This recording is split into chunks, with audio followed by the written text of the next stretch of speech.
I just completed my first ever DashLink routed delivery on DoorDash. Think Amazon Flex. So you get a delivery route, not just one offer, but an entire route. Then I have predictable pay, but in this video, yes, I have 10 things that I learned after doing this first DashLink run.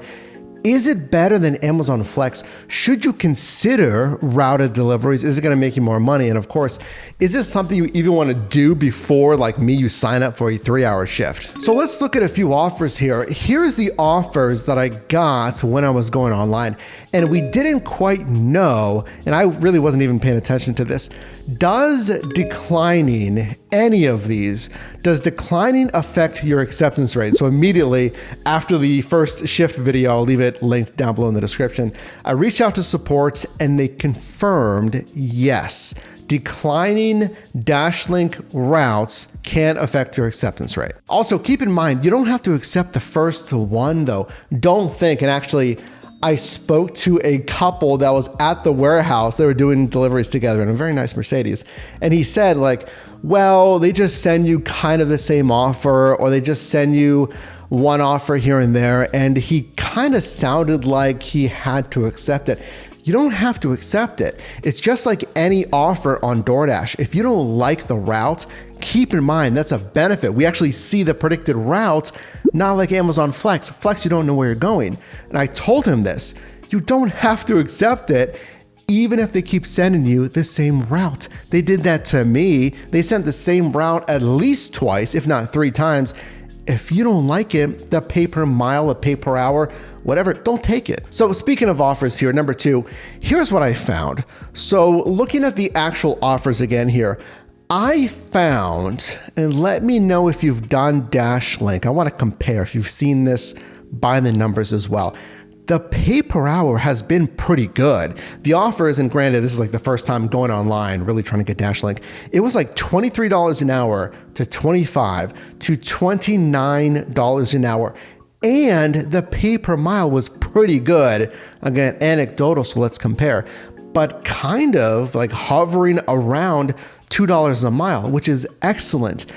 The only consideration, you have to accept this, is the pay per offer. The pay per delivery, it's not going to be good.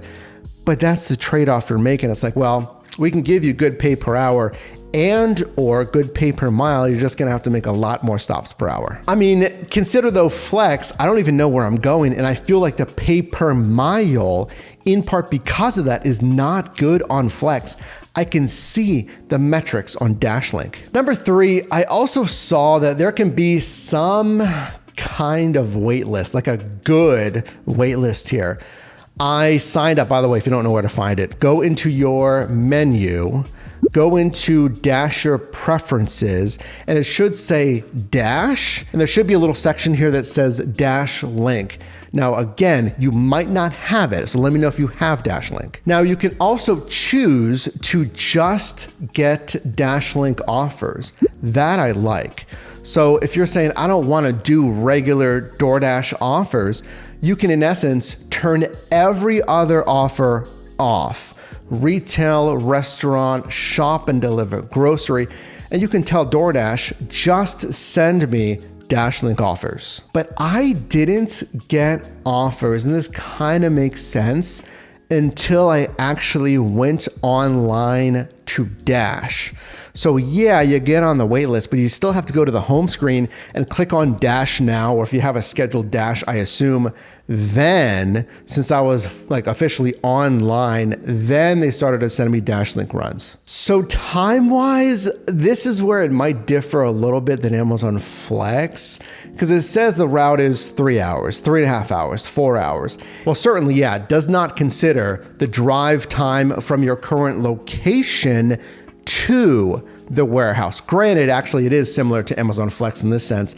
If you sign up for a flex shift at 3 p.m. and it says it's going to be 3 hours, it's saying, okay, from the warehouse, getting your packages and making the delivery route, that's 3 hours. And that kind of, I guess, stands to reason. So your commuting time, consider that as well. Keep in mind though, once you go online and you're waiting for those DashLink runs to come in, you're online, you're intending to do business. So just like any other active dash, that's considered in your dash time.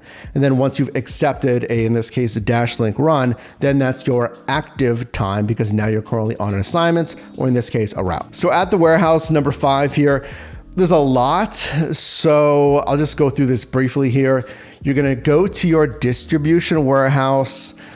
There was like a little banner on ours on like a ramp. You got to go into the warehouse. I wish there was even better signage, like from the moment you turn in, but I guess it's kind of intuitive. But some drivers probably circle the building first, but I get it. You know, once you do it once, you'll know where to go. So you get in there. They told me to park anywhere. There was just like cars parked. So you park, and there was no really distinction of driving lanes. I told DoorDash that might be a good safety thing to add, you know, driving lanes. Amazon, I'm sure, does that very well with safety and logistics. Then get out, go to where the associates are. They just have like a safety vest. There's another thing too. I think they should have distinctive DoorDash vests. I mean, it's not a big deal, but you know, if you're new here. So find an associate, you show them the DashLink route on your phone. It'll have a QR code, and they'll scan that QR code and check your ID to confirm you're the Dasher on the account. Here's your route, and then they'll hand you a, you know, kind of a steel little rack of packages, your deliveries. You take that back to your car, and then you just follow the prompts in the Dasher app. I'm gonna scan another QR code that's on the shipping label. So you'll see customer address, you know, name, customer address. You'll see the QR code that you want to scan. It's a little square. And then you'll see a longer barcode. So what you actually want to scan is that small square QR code. And when you scan it, better than Flex, in your itinerary on your phone, it'll pop up with a notification that says stop 4, stop 7, and it audibly says it as well. So it'll pop up visually, stop 23, and it vocalizes it on your phone, stop 23. Write that down, carry a pen, a Sharpie, write it on the actual label, just where there's white space, and then you want to load it in your vehicle based on stop. So the last stop first, like deepest in your trunk, last stops, you can do a row, whatever system works for you.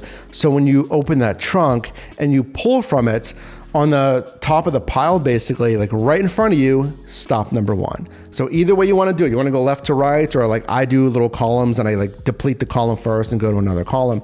So when I pull the package, the next one, stop 2. So there's no hunting. You gotta load by stop, or you're gonna be hunting around and adding probably 30 minutes to your route because you're rummaging through your trunk. Number 6, some packages won't scan. It's the same thing on Amazon Flex. So that little square QR code that I told you about, either the label is creased over it or it's worn off or something, either at the warehouse or making the delivery.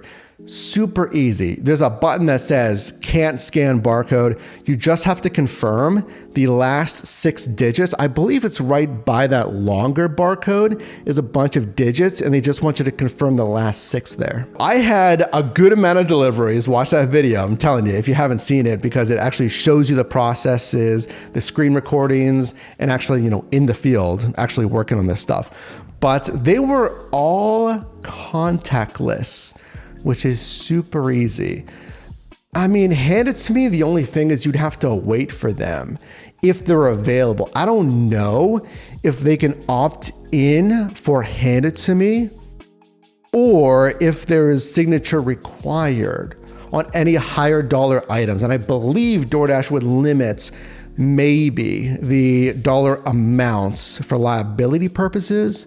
So let me know if you've done DashLink, if you've had any hand it to me or signature required. Apartments are actually, I feel like, going to be the hardest thing because some apartments, I'm here in Pittsburgh, Pennsylvania, they have a rack either in the lobby, more so for food delivery, I think, but some do have the rack before the locked doors. So anyone can go in there, you can put the food or package, I guess, on the corresponding rack. Some you have to get past that locked door into the actual lobby where there's a rack you can see. Some you have to speak with concierge or the front desk because I couldn't see a mailroom. That's another thing. I couldn't see a mailroom or a rack, so I spoke to the front desk. Sometimes that's easier and sometimes it's not, because the complexes, usually concierge front desk can be right there and they can see you coming up. I'd get a safety vest. I'll link some in the products below this video. So at least, it visualizes, hey, I'm a delivery driver and I'm obviously holding the package. So I just wave to the front desk person and they buzz me in. But some places that concierge is just not there, or for whatever reason, that front desk is a little further away, or they're not at the desk, or they're talking with somebody and you're standing there. So you might have to interact with a little keypad. Some of them are super fancy. It says deliveries, follow the prompts, but they usually ask for the PIN. I didn't get any pins, kind of like on Amazon Flex, where you might get a PIN access code. So I'm wondering if DashLink is going to add that eventually, or maybe I just didn't see it or have any yet. Some door code PIN numbers, that would make that easier. Number 8, you will find, because they're all contactless, it's all the same thing. Find the package, scan the QR code again, confirm the drop-off location and take a picture, and then click confirm delivery. It's the same prompt in every single one, so you will start moving pretty quickly. I don't want you to rush. We'll call it efficient, but you can be super efficient. Park, get out, scan. I'm already scanning everything and I'm opening up the camera as I'm walking to the front door. Put it down, take a picture, I'm on to the next one. But number 9, they didn't batch anything for multiple deliveries at the same address. Big apartment complexes. Flex does this. Amazon Flex easily, they say, hey, if you're delivering to this big apartment complex and you have 3 or 4 packages, why not just bundle them together to make sure you grab all 4 or 5 at one time, and then you process them obviously individually at each respective front door. DoorDash didn't do this, so I had an apartment complex delivery. I'm like, sweet, on to the next one. And then it brings up the next one and it's the same address. You're gonna go right back in there. 100%. Needs to be bashed in their system. And number 10, kind of that overall verdict, I only did 1 shift. So keep that in mind. We'll compare down below in the comments. Let me know if you've done DashLink, if you have DashLink, and ideally, if you like it better than Amazon Flex. But 1 shift on a very surface level, right? Because I've only done 1 shift. I like it better than Flex. Number 1, I can see the delivery routes. That is huge. You kind of almost don't even need to know anything else. Seeing the delivery routes on DoorDash DashLink versus Amazon Flex, which would you rather do? Both of them, you can see the pay ahead of time, but I can see where I'm going. I can see the mileage. I can see the stop counts. You don't see any of that. Well, you see the pay. You just see the pay. So it's like $66 for a 3-hour route on Amazon Flex. And you know which warehouse you're going to because it says the warehouse. You don't know the mileage. You don't know how many stops. And then you don't know the vicinity, like where you're going.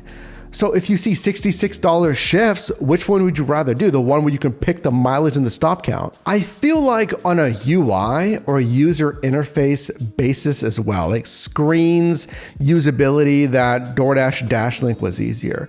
And I know Flex has been working on easier deliveries with less steps on Flex, because typically you have to click through a lot of stuff, click here, confirm this, okay, scroll the front door, take a picture, just making it a little bit easier.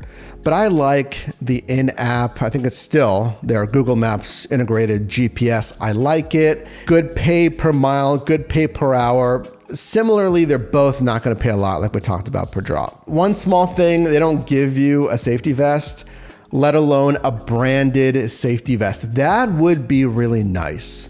And I think if DoorDash wants to lean in to more routed DashLink, spend the money and give your Dashers, maybe make it unlockable after 5 DashLinks, whatever you want to do a branded DoorDash safety vest.